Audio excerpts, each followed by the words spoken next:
ODD-TV.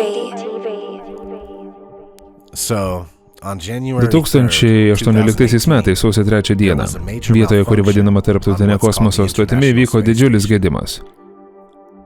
Vaizdo įraše iš NASA YouTube kanalo pavadinimu Kosmoso stoties įgulos nariai žiniasklaidai pasakoja apie gyvenimą kosmose 3 astronautai. Atsiprašau.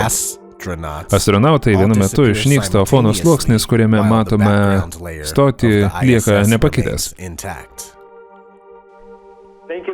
Dar kartą dėkojame Jums, dėkojame už Jūsų laiką, linkiu Jums gero skrydžio ir dar daug kvapą gniaužiančių eksperimentų orbitoje.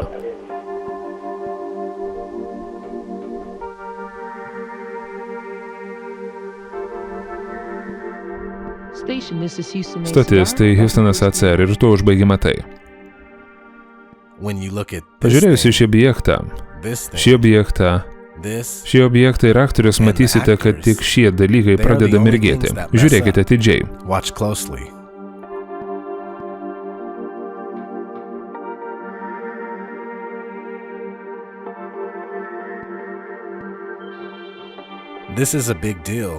Tai yra svarbu, nes tai be abejonės reiškia, kad vyko redagavimas realiu laiku ir manipuliavimas vaizdu.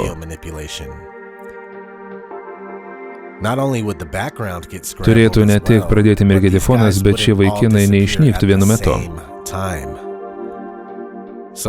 Taigi pažiūrėkite šį vaizdo įrašą NASA kanale. Aš įdėsiu nuorodą aprašyme. Daugelis iš mūsų šios dalykus rodė ne vienus metus ir žmonės palaipsniui suvokė apgaulę, nors kai kas atsisako tai pripažinti. Tiesa, kai kurie žmonės NASA ir atviros erdvės idėją labai brangina netgi taip, kad jiems parodžius šiuos įrodymus, jų ego neleidžia jiems pripažinti, kad kosmosas yra apgaulė.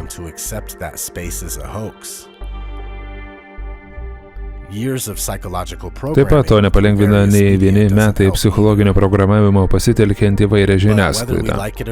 Nesvarbu, ar mums tai patinka ar ne, NASA ir visos kitos kosmoso agentūros meluoja pasauliui. Jie meluoja jums. Jie meluoja jūsų vaikams. Jau esame pagavę NASA meluojant per daug kartų, kad galėtume suskaičiuoti. Mes pastebime vaizdo montažo trikdžius.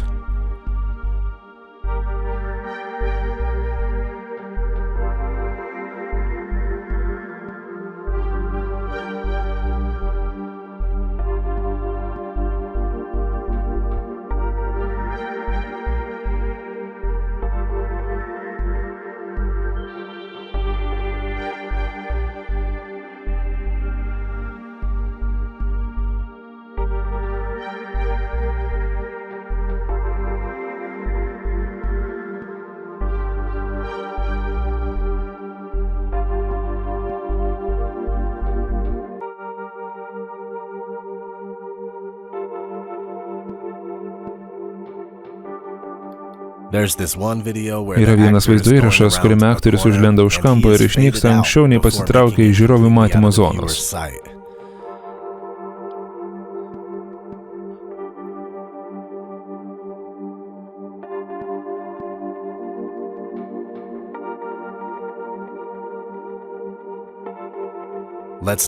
Nepamirškime ir kosmoso burbulų.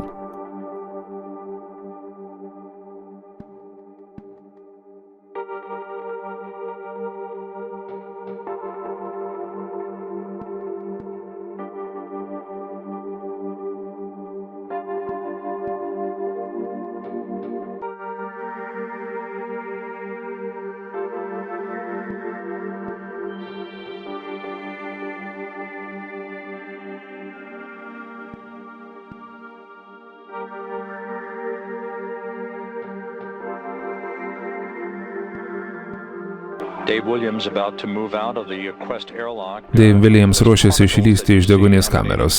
Dalelės, kurias matote kylančias iš degonės kameros.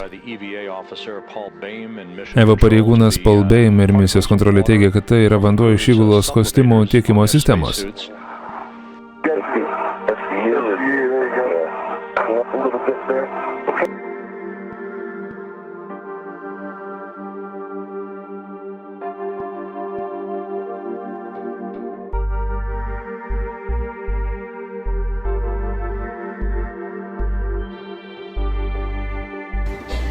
Daugelio kosminių pasivaikščiojimų tarptautinės kosminės stoties išorėje metu mes matome kylančius oro burbulus.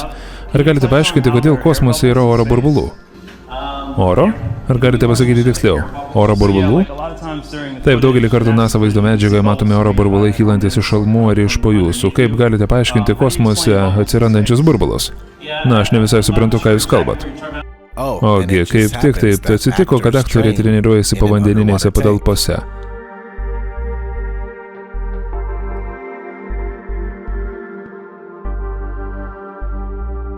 NASA mums sako, kad Žemė redaguota su Photoshop, nes taip reikia. Tai yra redaguota su Photoshop, bet tai taip turi būti. Tada perėmė prie kitos sluoksnio, kuris lyg simuliuoja atmosferą. Tada yra ryški vieta. Jį vadinama ryškus atspindys. Tai yra saulės atspindys nuo vandens. Tai tokios dalys, bet negalima jų tiesiog sudėti vieną. Tai tiesiog neatrodė realistiškai, tai atrodė gana plokščia arba debesis buvo per daug permatomi. Dažnai reikėdavo naudoti Command Z. Pasaulio kūrimas yra menas. Sukurti į tokį, kokį aš įsivaizduoju. Dėja, aš nesu astronautas, aš niekada nebuvau kosmose. Kosmose nebuvo niekas, nes kosmosas nėra tikras. Kai kurie NASA aktoriai sako, kad būnant kosmose tikrai galima pamatyti žvaigždes. Ar būdamas kosmose jūs kada nors atitraukite akis nuo Žemės ir pažiūrėjote į juodąją tuštumą? Taip. Taip, ištisai. Galime matyti žvaigždės. Taip, taip. Žvaigždės galima matyti beveik visada. Tai nėra juoda tuštuma, turiu omenyje į juodą, bet ten daug įvairių taškų, ten daug įvairių žvaigždžių ir geras dalykas yra tas, kad jas galima matyti dienos metu. Galima ir matyti daugiau nei žvaigždės, galite matyti planetas, galite matyti mėnulius, galite matyti dujų, paukščių tako, žvaigždyno Magelano debesis. Taip, taip, megalaniniai debesis, taip. Magelaniniai. Yra didysis ir mažasis.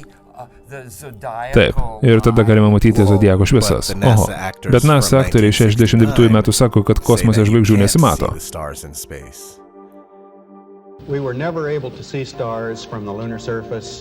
Nuo mėnulio paviršiaus arba nuo apšviestos mėnulio pusės plika akimi mes negalėjome matyti žvaigždžių. Periodo metu, kai mes fotografavome, aš neatsimenu, kad būtume matę žvaigždės. Aš neatsimenu, kad būčiau matęs nors vieną. Gali matyti žvaigždės ir beveik visą laiką gali matyti jas. O taip, taip. Aš neatsimenu, kad būčiau matęs nors vieną. NASA teigia, kad mes negalime išskristi į žemosios orbitos. Iš žemosios orbitos negalime išskristi dėl to, kad to neleidžia padaryti kietas dangaus skliautas, kuriame yra žvaigždės. Šiuo metu mes galime skristi tik Žemės orbitoje. Tai yra toliausia, kur galim nuskristi. Technologijos, kurias išbandome kosmoso stotyje, tikrai mums padeda siekti tikslą išskristi toliau nei žemoji Žemės orbita. Sekančio dešimtmečio pradžioje atlikus eilę skrydžių bus išbandyta ir nustatyta, kokių sistemų mums reikia, kad galėtume skristi toliau nei žemoji Žemės orbita. Ir aš tikrai manau, kad tai yra žmonių skrydžių į tolimesnės vietas nei žemoji orbita. Pradžia. Vienas dalykas, kurį aš noriu, kad suprastų šį kartą.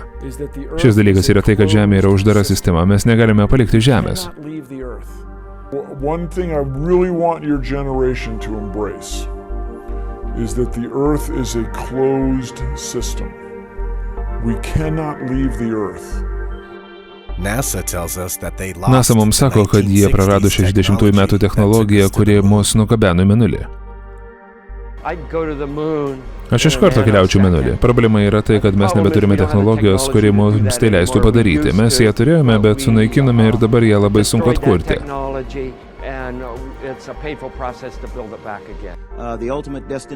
Svarbiausias kelionės tikslas būtų Marsas. Jeigu šiandieną man duotumėte visus federalinėme biudžete esančius pinigus, už juos nepavyktų nugabenti žmogaus į Marsą. Manau, tai, ką darote, yra tiesiog bergždžias bandymas. Jūs negalite žinoti, ar komercinis objektas kada nors galės nuskraidinti žmogų į orbitą, nesvarbu, kiek pinigų jam duotumėt. Jūs tiesiog paimate NASA kosmoso programą ir paverčiate ją į tikėjimų paremtą programą. Aš perleidžiu likusį savo laiką. NASA taip pat sako, kad jie pradėjo Mėnulio misijos telemetrijos duomenis. Aš nemačiau jokių įrodymų, kad telemetrijos duomenys egzistuoja ir, kaip jau sakiau, jeigu ją turėtume, mes neturėtume įrenginių, kurie galėtų nuskaityti tos duomenys. Deja, aš negaliu jums suteikti jokios informacijos apie tai, kur tie duomenys yra, jie iš vis egzistuoja. Kalbant apie suklastotas mėnulio misijas, mes kaip žmonija buvome sistemiškai kvailinami, kad patikėtumėme nusileidimu mėnulyje, kai jie tai pagaliau suklastojo. Pavyzdžiui, 1902-aisiais buvo išleistas pirmasis mokslinės fantastikos filmas. Jis vadinosi Kelionė į mėnulį.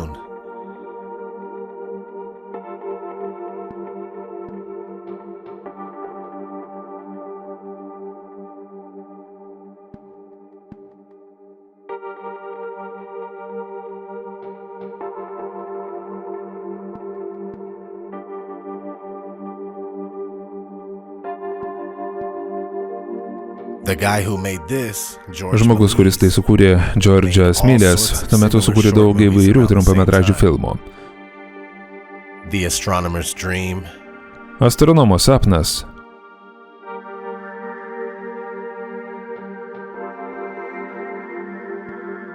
Neįmanoma kelionė,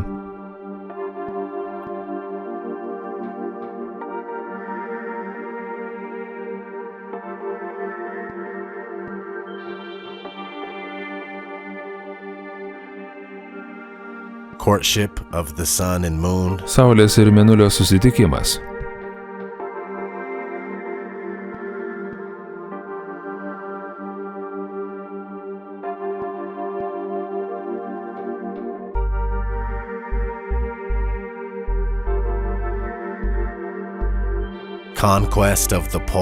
Poliaus užkariavimas. Čia turima omenyje šiaurinį polį.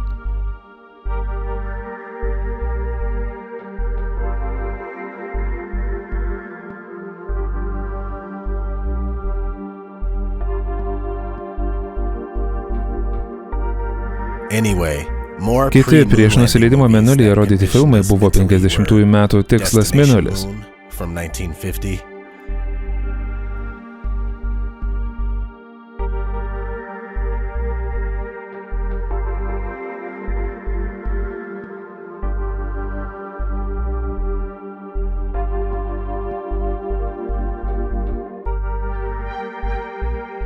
– 1955 metų Kosmoso užkariavimas.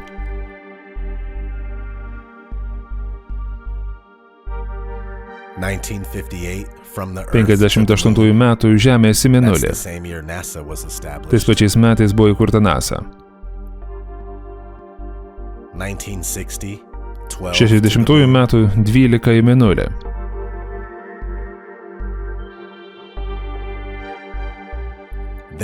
Tada 62 metais Kennedys pateikė savo "Mes nusprendėme keliauti į mėnulį" kalbą. Mes nusprendėme keliauti į mėnulį. Mes nesprendėme nukeliauti į mėnulį šiame dešimtmetyje ir tai padaryti kitų dalykų. Po to sekė daugiau proto plovimo su 64 metų filmu Pirmieji žmonės mėnulyje. Ir 67 metais išleista Jules Verno Raketa į mėnulį. 69 NASA pirmą kartą nukeliavo į mėnulį, o prezidentas Nixonas be problemų kalbėjosi su jais telefonu. Sveiki, Neil ir Buzz. Aš su jumis kalbu telefonu iš Baltųjų rūmų Ovaliojo kambario ir tai tikrai įsimintiniausias iš Baltųjų rūmų darytas skambutis. Aš negaliu nusakyti, kaip mes visi didžiuojamės tuo, ką jūs padarėte. Kiekvienam amerikiečiui tai turėtų būti didingiausia diena gyvenime. Tik yra viena problema. Nixonas negalėjo su jais kalbėtis, nes mėnulis tariamai yra už 238 000 mylių.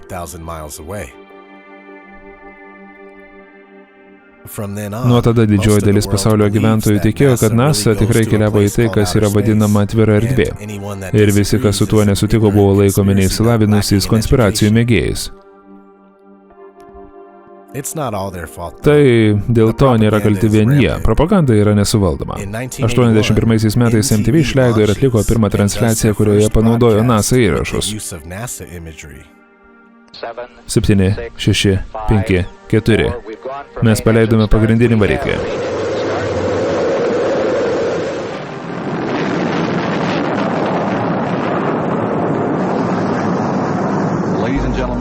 Ponios ir ponai, rock'n'rollas.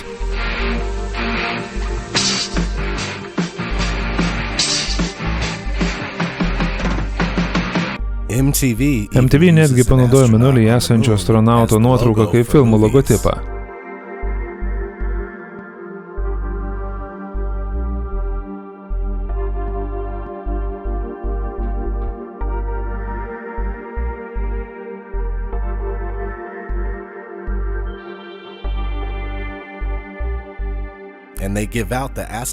Ir jie įteikė astronauto statulėlę kaip apdovanojimą už geriausią muzikos vaizdo klipą.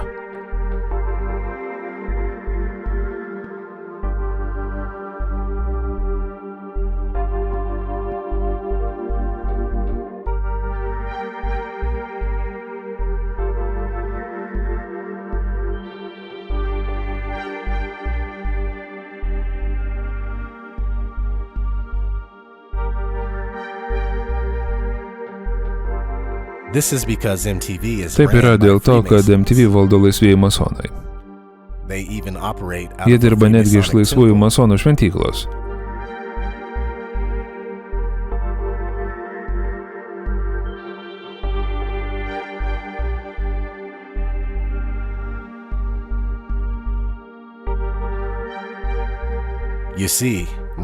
Matote, NASA irgi yra masoniškas subjektas. Dauguma ir gal net visi NASA astronautai priklauso ložiai, kaip štai mūsų draugužis Buzz Aldrin. Bendram paveikslui laisvieji masonai yra tik paprasti darbininkai. Jie atlieka daug sunkaus darbo dėl didžiosios apgaulės ir naujosios pasaulio tvarkos. Laisvieji masonai yra žydų įsteigta bendruomenė, kurios istorija, laipsniai, oficialūs susitikimai, slaptažodžiai ir paaiškinimai yra žydiški. Isaac Meyer Weiss. Taip pat aš nesakau, kad visi masonai yra blogi ir prisidėjo prie kokios nors konspiracijos. Yra tam tikrų ložių ir tam tikrų individų ir šeimų, kuriems paslapčių mokyklų mokymai yra prieinami dėl jų socialinio statuso. Tai nėra prieinami vidutiniam laisvajam masonui, kuris įstojo vietinę ložę kitoje gatvės pusėje. Grįžkime prie Buzz Aldrin. Šis žmogus visą gyvenimą praleido būdamas tik daug didesnių galių valdoma lėlė. Ir šiandieną jis dar visiškai įsipareigojęs tam paklusti. Čia matote kažkokiame madų šou su Bill Nye. Gerai atrodai, Buzz. Atrodai gerai.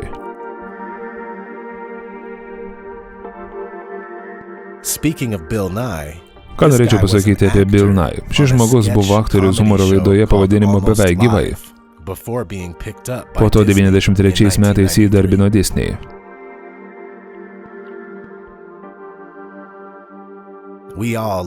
Mes visi mylime Disney, taip? Na, o Disney su 666 savo logotipe Disneylande turi specialų klubą pavadinimu Klubas 33. Jeigu to nepakanka, Walt Disney prisidėjo prie NASA įkūrimo kartu su Warner, Von Braun, Ron Hubbard ir Jack Pearson. Žmogus kosmose. Disney 55 metų filmas Žmogus kosmose. Šią naują seriją pristatė žmogus Walt Disney. Mūsų moderniame pasaulyje visur, kur tik pažvelgėme, matome mokslo įtaką mūsų kasdieniam gyvenimui. Atradimai, kurie prieš kelis trumpus metus atrodė kaip stebuklai, dabar yra savaime suprantamas dalykas. Daug dalykų, kurie dabar atrodo neįmanomi, rytoj taps realybę. Iki šios dienos mūsų protai yra nuolatos atakuojami šių parazitų. Mes esame pasinėrę į programavimo ir proto plovimo jūrą. Mes tikime dalykais, kurie nėra ir negali būti įrodyti. Jie nori, kad mes patikėtume, kad Žemė yra atsitiktinio sprogimo rezultatas ir kad šis sprogimas suteikė gyvybę vienaląsčiams organizmams, kurie po kiek laiko pavirto žuvimis, tada varliagyviais, tada beždžionėmis ir tada mumis. Mums sakoma, kad mes gyvename ant akmens, kuris sukasi ir skrenda per atvirą erdvę ir bet kuriuo metu mus gali sunaikinti asteroidas arba įvykti ateivio invazija. Jie sako, kad vieną dieną Saulė užges ir tada viskas pasibaigs. Oho, jeigu tai jūsų nepriverčia jaustis ypatingų, tai nežinau, kas galėtų. Tikrinkite viską, nes viską, ką manote žiną, yra neteisinga. Čia buvo ODD TV. Iki kito karto.